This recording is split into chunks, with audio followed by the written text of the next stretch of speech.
Union Square Cafe, which is, I'm sure many people recognise the name, but it's won New York's favourite restaurant 9 times. So that's no little feat.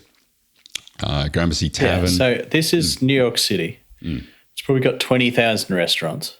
They notoriously turn over all the time, you know. They don't survive. And then he's not only was he in the top restaurant, won the top restaurant 9 times, favourite, sorry. He's always 2 or 3. Like, so even if he didn't win it, it was like second, third, you know, consistently for like years and years and years and years in something that's a faddish kind of business. So just wanted to kind of illustrate how much of a difficult thing that is. It's faddish, and there's on the face value, it seems like an industry that's very easy to copy. And so what I mean is, let's take like the Melbourne cafe scene. Remember when they first started serving like burgers with coloured buns, or, you know, there was like matcha green tea or one of those like fatty things. And then one place sets the bar, and we've definitely spoken about this in the past. One place starts doing that, and then all of a sudden everyone else starts copying it. But it's only on the face value. And so I think there's a lot more depth within the kind of heritage and the culture of the restaurant, which Danny makes very clear in the way he runs his restaurants. Yeah, this is it's like the 100-meter, you know, he's the Usain Bolt of restaurateurs.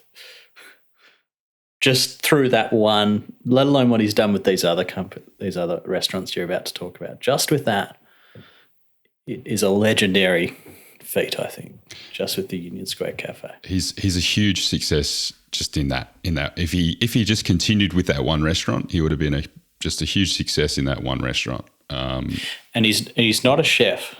He's not a chef. He runs the restaurants, you know. No, he knows food in depth. He knows wine in depth, but he isn't. Yeah, he's not a chef. So Gramercy Tavern is another one. Also New York Blue Smoke and Jazz Standard. Then, so these are all just varying restaurants. He also has a Indian restaurant that he started relatively early, and I haven't got the name of that here. Tabla. That ended up closing.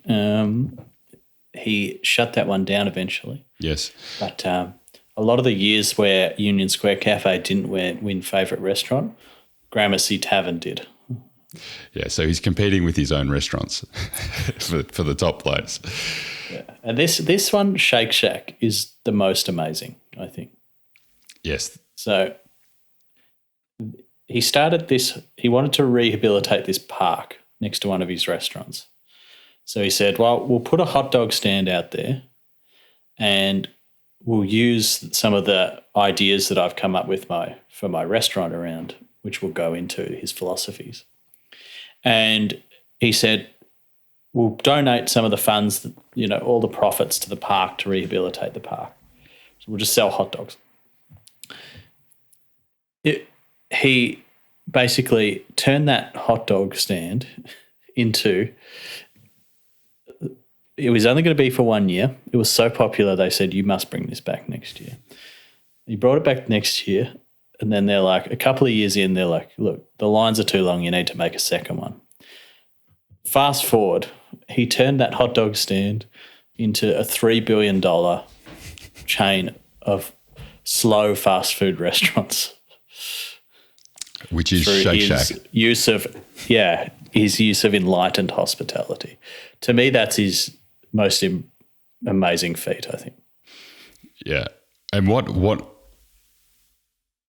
is so incredible about that is the original intent of the hot dog stand was to rehabilitate the community and the park around it. So when he originally negotiated the deal for his lease on his restaurant, he basically said to the investors and the property owners that they needed to buy in to helping rehabilitate this park, and many of them kind of scoffed because it had tried to be done in the past many, many times and it had failed. And so he was heavily invested in trying to rehabilitate all the surrounding amenity around his restaurant and the community nearby. So I think that's quite a commendable thing. That's great. Yeah. And since he has also started, he's got 3 restaurants or 3 venues, I should say, in MoMA, so the Museum of Modern Art in the States, which is also an incredible feat. And the way in which that was approached was he was very kind of hesitant in wanting to do that, and it was such a big move for him. But once they'd committed, they went absolutely full steam ahead behind it to try and match the venue that they were situated within, and not just match it, but become a place to go in its own merit. And it sounds like that they have done it.